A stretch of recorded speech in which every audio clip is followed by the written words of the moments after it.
Ajnanatimirandasya Jnananjana Shalakaya Chakshurumilitam Yena Tasme Shri Gurave Namaha.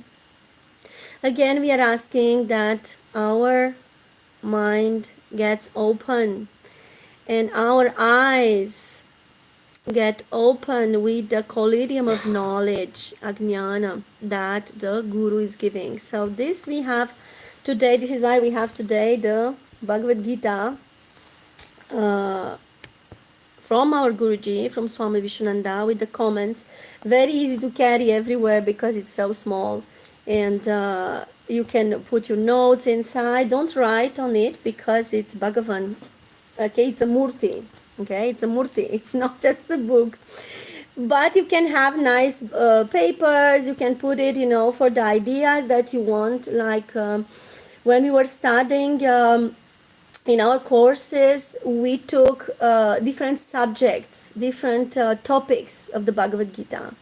And this you can also study by yourself, like you take the topic of surrendering. I mean, it's all over the book. That is Sharanagati, surrendering, Prapati, Sharanagati. These notions of surrender are all over the book because it's a book about surrendering to the divine, right? It's a book about bhakti and about our connection with the divine. I was saying last time that after the Vedas and all the scriptures that are so complex at the same time, we cannot say that with our mind we can understand the Vedas. We can understand with the inspiration, and when the Guru is giving us the grace, is giving us the kripa to understand. Otherwise, it's just, we can read that, and in the Vedas you have many things. You have the rituals, you have, so many things.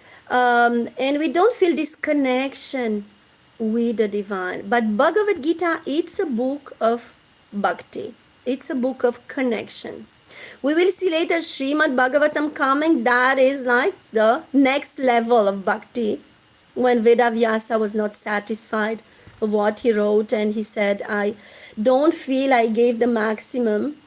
And then he made Srimad Bhagavatam, where we have this next level, let's say para-bhakti, right? Bhakti is this devotion, this connection, and then we go to the next level of connection. We will reach there. And as soon as I settle in Cambodia, because we will stay 2 months there, I will also give you the devotee course, Refresh again, and there we have the main stories of the Srimad Bhagavatam as well to study. And Bhagavad Gita, it's a must. Everyone has to know, right? So last time we were talking about this. We're talking about the fact that Bhagavad Gita, it's a song of love. It's a song of bhakti. It's a book which has to move our hearts. Seeing this beautiful connection between Lord Krishna, who comes as a human to be with Arjuna, to help his disciple, and he's so close to him, right, on the battlefield, and the way they speak together, there is so much closeness. And how is this, what determines this connection? It's the bhakti that the disciple has.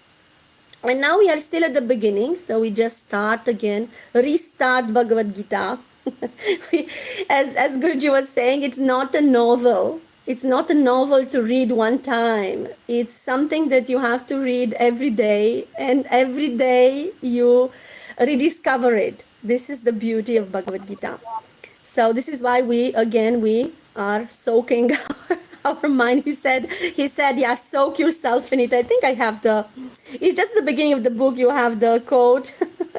Bhagavad Gita is not a novel. It's not just a book which you read whenever you have time. You have to soak your mind with it. It's page 11. Not only reading it one time. You have to dive into it, because each line of the Bhagavad Gita, each phrase which Krishna has uttered, has a deeper meaning in your life. It's not outside of your life. He didn't say something alien to you. Actually, what he has spoken 5,000 years ago is still relevant to now. If you see what Arjuna went through, everybody goes through the same thing. That's why you have to dive into it. Read it one time, two times, three times, hundreds of times. Become a living and walking Bhagavad Gita. That's so beautiful. So the more you soak yourself, your mind into it, the more it's coming into you. And at one moment you will see you don't even need the book because you have this experience. What Arjuna is experiencing, you are also experiencing actually, because we are him. We are this example of the disciple who wants to learn and progress. This is us. Okay. So let us remember what we did last time. So last time we just started with the first verse. Okay, page 13 we have. And we were just talking about the fact that we have this beautiful scene, which is, of course, it's painful, but it's so nicely described that Arjuna is with Lord Krishna, and we have these armies also coming. And Sanjay, who is with the king Dhritarashtra, Sanjay, I said that he has the Divya Drishti, he has the siddhi to see. He can see a distance. So he just closes his eyes and he sees everything that is going on the battlefield, on the Kurukshetra. And he tells the king what is going on, because the king has his sons there, 100, okay, 100, which represent the all the negativity that is in ourselves. All the 100 things that we have to remove from ourselves are there. Okay. And Arjuna was saying that it's in depression because it's something so big that it's asked from him to kill his family. Even if, there were people who were close to him, other less close, but still it's part of his family. So he really has a problem inside to do it. And just let us just make a break and think, if someone comes to us, say, okay, tomorrow go and kill your whole family, how do we feel? Right? It's symbolical. He has to kill the negative things inside himself. Whatever happens in Sanatana Dharma, it's not outside, it's inside. You do the puja, it's cleansing you inside. You read Bhagavad Gita and the story, that is happening inside you. We don't just do things outside in Sanatana Dharma. It's always something that it's working on us personally inside us. So this is the beauty of Sanatana Dharma. So let us think now of ourselves. We are Arjuna, we are there, we have to kill our family. This family, it's all the negative things that we have to erase, we have to clean inside us. Okay? So meditate on that. And how do we feel? Of course, we don't have the courage to do it. I was saying last time we had a very powerful satsang in which we were talking about saying no when something is there and you feel you don't have that power to say no. You are too nice. You cannot say no to your boss. You cannot say no to your spouse. You cannot say no. And you know you have to do it because it's very important. So this is where this battle comes. Are we ready to do what is right? Are we ready to do what inside our intuition, our inner voice says it's right to do? And sometimes we cannot because we are weak. And this is how Arjuna it is here. And Lord Krishna, you will see, you will tell him also, raise yourself by yourself. I give you the guidance, I tell you what to do. But there has to be a personal effort to stand again and again.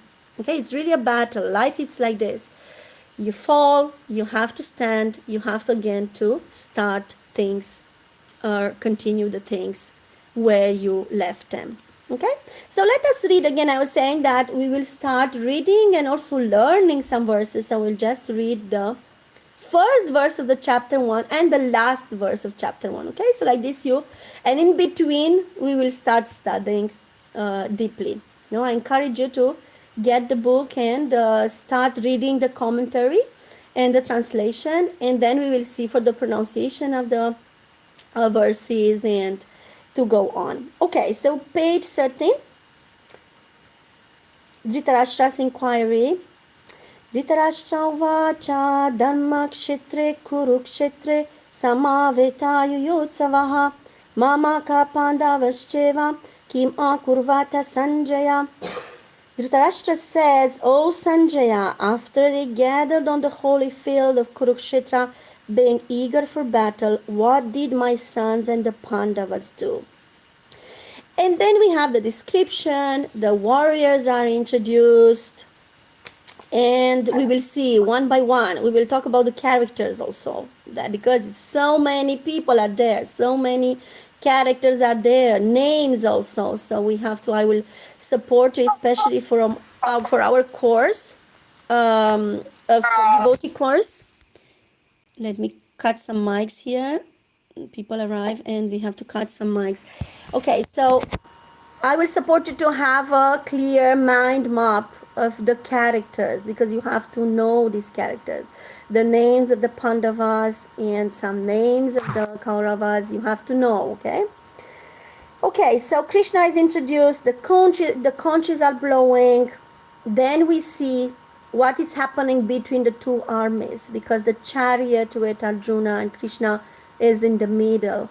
And on this battlefield, Lord Krishna is giving Arjuna the whole Bhagavad Gita. So it is happening on the field. This is where we learn. I don't know if you observe in your life, but when you have to do something practically, this is where you learn. You can prepare yourself before, I will do this, I will do that. Let's take like a very simple example, like you have to do a website, okay? So you can prepare yourself with the scripts and with the ideas of colors, but only when you will do it practically, you will learn on the spot, and you will also understand your limits. Until then, you feel, oh wow, it's so creative, it's so beautiful, you visualize it, but when you go on the battlefield, when you go to do it concretely, you see that some things you could not plan with your mind, because it's beyond your mind, okay? So here in between the armies, you have actually we have a very, very beautiful scene happening. And we come back to what I was saying at the beginning. Arjuna refuses to fight, and that is each one of us, okay? So a moment something big comes in our life, it's so hard to do it. I mean, we see it big. Our mind starts, being agitated. We start being scared. And this is what Arjuna is saying. His whole body is shivering.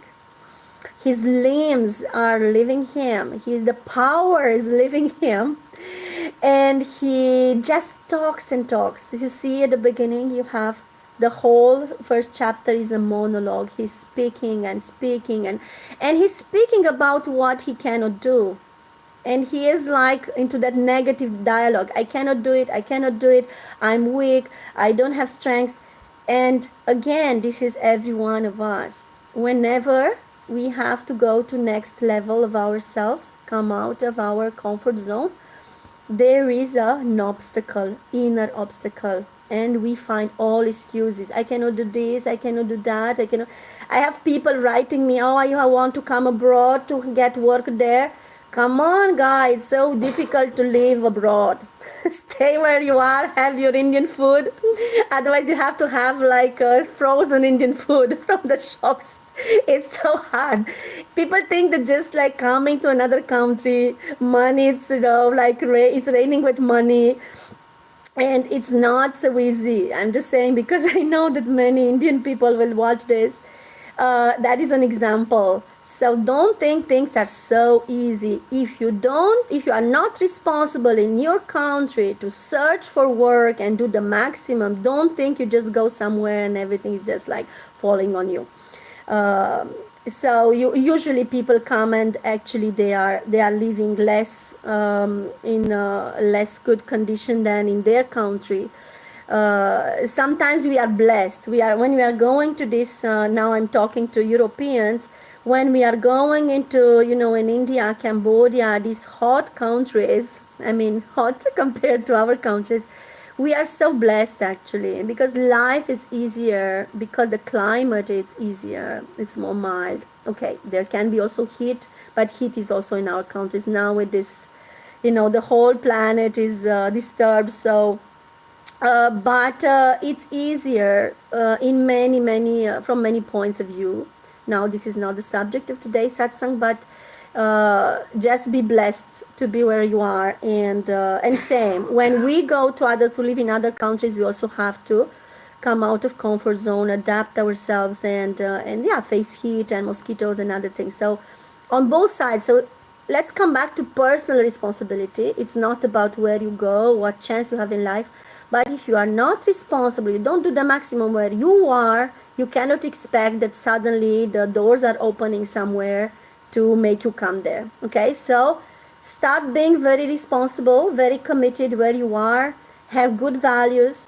People come and write me, I want this, and always I see the values because I travel to India, I travel to other countries since more than 22 years, and I know that everywhere is the same thing, that if people don't put the effort and are not responsible and not committed, and not only to themselves but to others and to some values, inner values, and honesty and detachment of material level. We want money, we want this, and we will see Bhagavad Gita. It's an amazing book for this. Bhagavad Gita is the best if you want to detach of your senses, of your desire, of whatever material things are holding you. It's really the best book. We didn't enter into this. We will enter next time. We'll start to see. We will continue on chapter 1 and start chapter 2. Karma yoga, do things without being attached.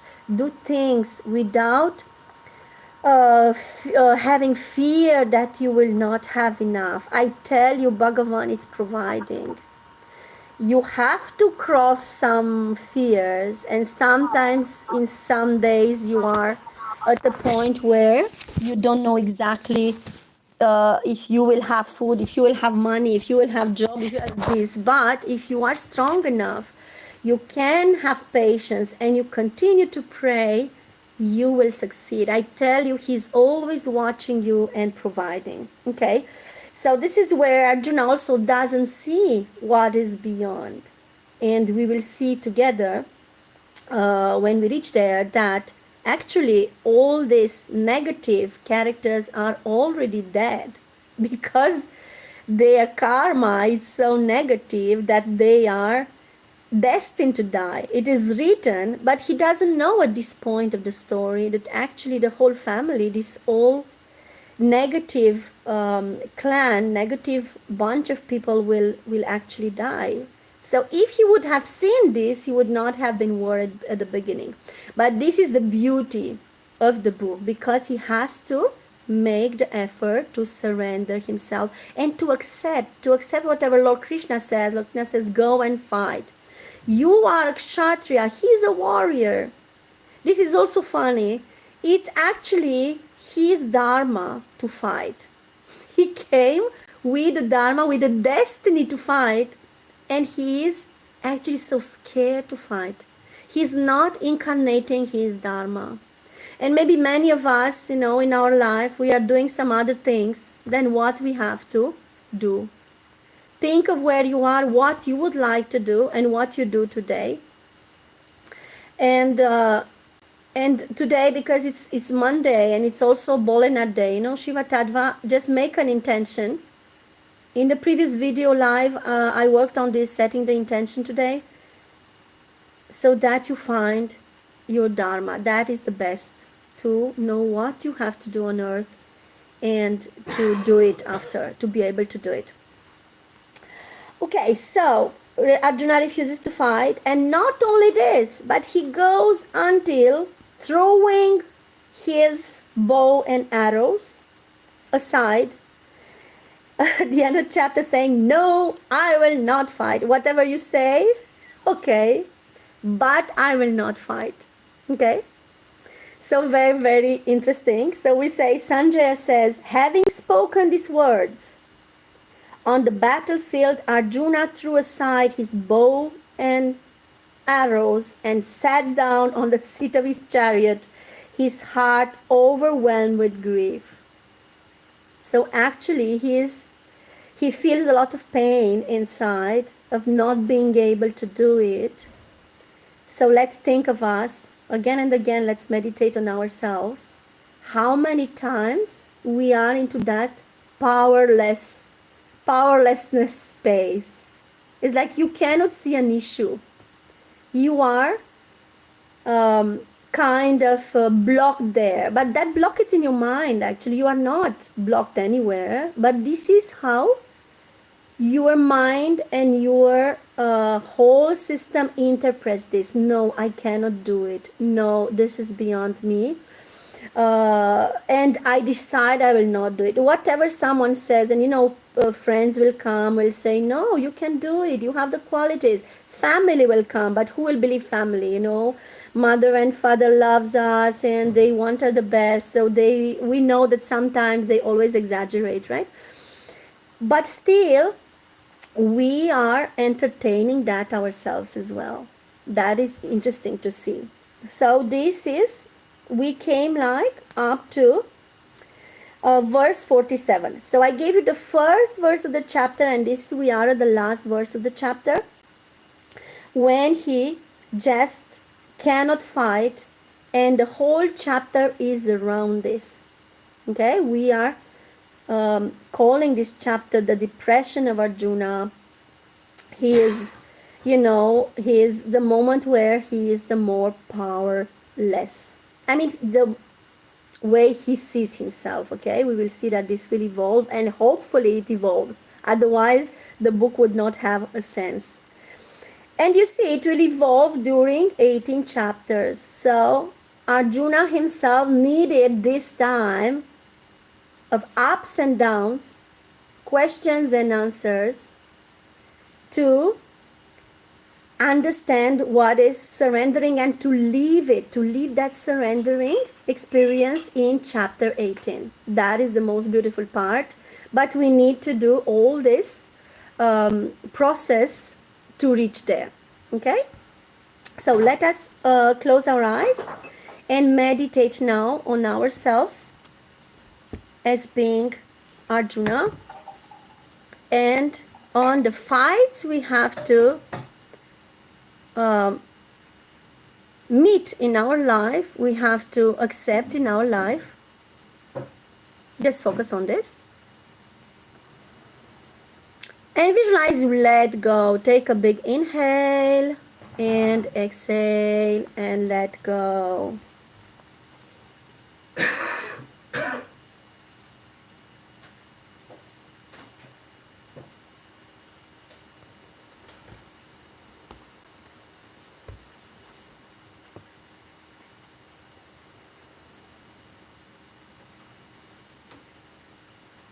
And now in your visualization, see that actually things are not so hard that you see.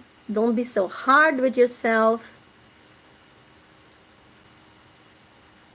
And that at the end of the tunnel, at the end of the darkness, there is light.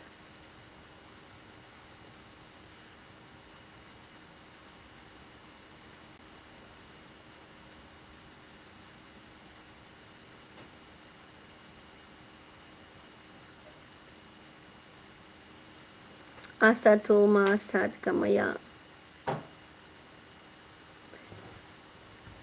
So let us ask the Guru to bring us from darkness to light. Guru, that this word itself means the one who brings us from darkness to light.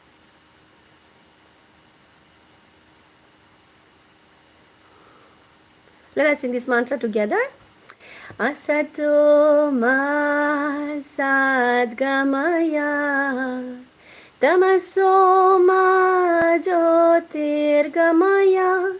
Mrityorma mritam kama Om.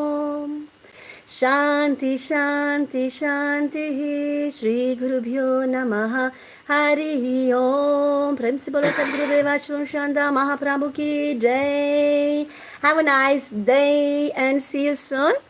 See you next Sunday and next Monday for the programs online, and in between we will have live from Vrindavan, from Gujarat, from different places we will see, and before we reach Cambodia we'll see different places. And this is not fully planned, you know, I mean, we have an idea. We reach Delhi, we will go to Vrindavan because it's Tulsi Vivaha. But what will happen in between, where we will reach, this will be all the grace of the Guru and the grace of Bharat Mata, the Mother India, who will bring us in her arms and guide us. Okay, Radhe Radhe everyone, Jai Shri Ram. Now we have to finish our luggage and we will fly soon. Okay, Jai Gurudev everyone, Jai Gurudev, have a nice day.